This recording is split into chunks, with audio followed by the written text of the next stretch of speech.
ஈரோடு மாவட்டம் அந்தியூர் அருகே உள்ள பர்கூர் சுண்டப்பூர் பகுதியைச் சேர்ந்தவர் 26 வயதான நாகராஜ். இவர் பாத்தீங்கன்னா கோவையில உள்ள பேக்கரியில ஊழியராகவும் வேலை செஞ்சு வராரு.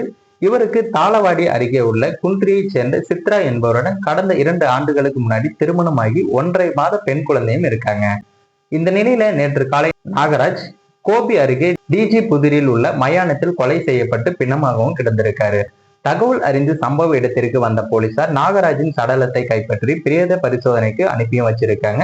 மேலும் கொலையாளிகளை பிடிக்க 4 தனிப்படைகள் அமைக்கப்பட்டு கொலையாளிகளையும் தேடி வந்த நிலையில தனிப்படை போலீசார் நடத்திய விசாரணையில நாகராஜ் பாத்தீங்கன்னா சம்பவத்தன்று 3 பேருடன் கொலை நடந்த இடத்தின் அருகே உள்ள மதுக்கடையில் மது வாங்கி இருப்பது தெரிய வந்திருக்கு. அவர் கொலை செய்யப்பட்ட இடத்தில் கிடைத்த பிளாஸ்டிக் டம்ளர்களை கைப்பற்றி விசாரணையும் நடத்தியிருக்காங்க. கைப்பற்றப்பட்ட டம்ளர்கள் தாளவாடி மலைப்பகுதியில் பயன்படுத்தப்படும் டம்ளர்கள் என்பதும் தெரிய வந்திருக்கு.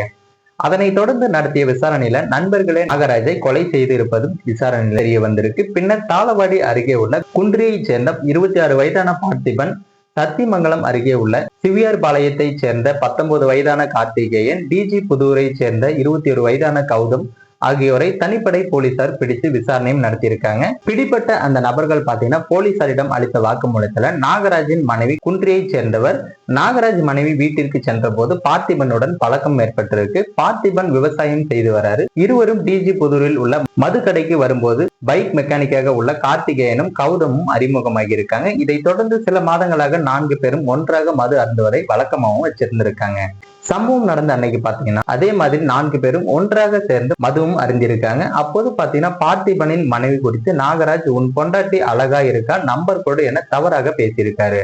எனவே நாகராஜ் பார்த்திபன் மனைவியை குறித்து தவறாக பேசியதை 3 பேரும் தட்டி கேட்டிருக்காங்க. போதை தலைக்கேறிய நாகராஜ் மற்றவர்கள் கண்டித்ததையும் மீறி பார்த்திபன் மனைவியை தவறாக தொடர்ந்து பேசி வந்திருக்காரு. எனவே பாத்தீங்கன்னா அந்த மூவரும் ஆத்திரம் அடைந்ததா அவர்களுக்கும் நாகராஜுக்கும் இடையே வாக்குவாதம் ஏற்பட்டிருக்கு. இதுல ஆத்திரம் அடைந்த பார்த்திபன் என் மனைவியை தவறாக பேசுகிறாய் என கேட்டு அருகில் கிடந்த கான்கிரீட் ஸ்லாப்பை எடுத்து நாகராஜின் தலையில பலமாக தாக்கியிருக்காரு. இதுல படுகாயம் அடைந்த நாகராஜ் பாத்தீங்கன்னா சம்பவ இடத்திலேயே உயிரும் இழந்திருக்காரு. இந்த நிலையில நாகராஜ் உயிரிழந்ததை அறிந்த 3 பேரும் அங்கிருந்து தப்பியும் சென்றிருக்காங்க. இதையடுத்து கைது செய்யப்பட்ட 3 பேரும் கோபியில் உள்ள நீதிமன்றத்தில் ஆஜர்படுத்தப்பட்டு சிறையிலும் அடைக்கப்பட்டிருக்காங்க. மது அருந்தும் போது ஏற்பட்ட தகராறு காரணமாக ஒருவர் அடித்து கொலை செய்யப்பட்ட சம்பவம் அப்பகுதி மக்களிடையே பெரும் பரபரப்பை ஏற்படுத்தியிருக்கு.